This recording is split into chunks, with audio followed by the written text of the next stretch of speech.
I will show you how to create a listing. At the very top, click on the Listings tab. On this Listings Maintenance screen, you will see the list of properties on the top right.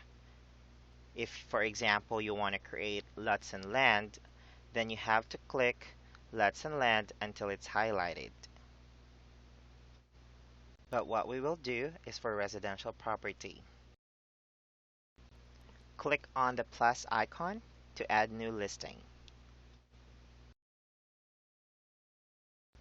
And now you're ready to input the data that you have available on your hand.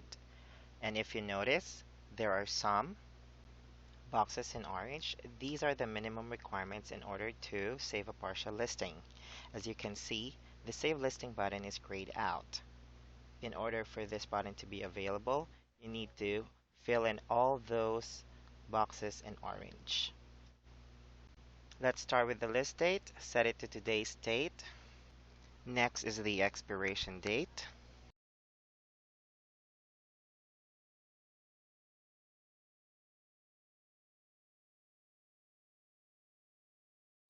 Let's set list price to 150.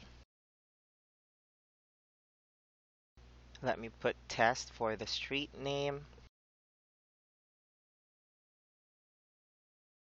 Lastly, for the listing agent field, you have to select your name. In this case, I'll select mine. And now you will notice that the Save Listing button is available to click on. Some fields have letter P, which stands for pick list, where you can only select one, and some have M, which stands for multi-pick list, where you can select one or more fields, or as many as you want, but only the first 15 will print out in the report. For example, city. So you click on letter P, and I type in H for Hanover.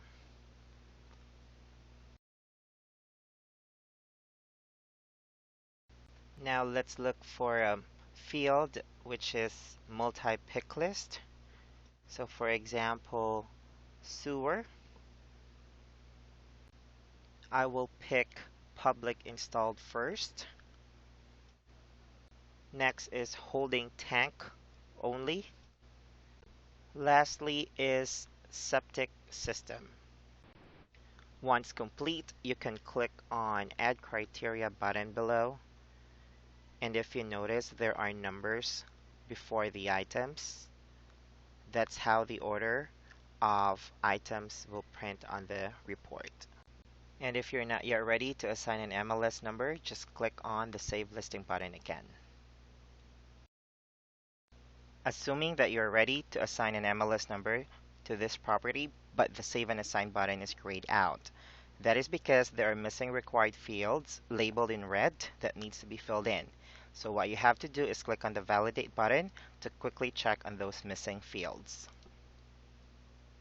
It will show you the list of items that were missing, so you just click on it and it will go straight to that missing field. Validate button is one of the best tools Promatch Complete has. It will save you time when looking for missing fields. For example, one of the missing fields is Windows. It will go straight to the Building tab, and the multi-pick list icon for Windows will be highlighted in blue. Now you need to repeat this process to fill in all the remaining mandatory fields before you can get an MLS number assigned.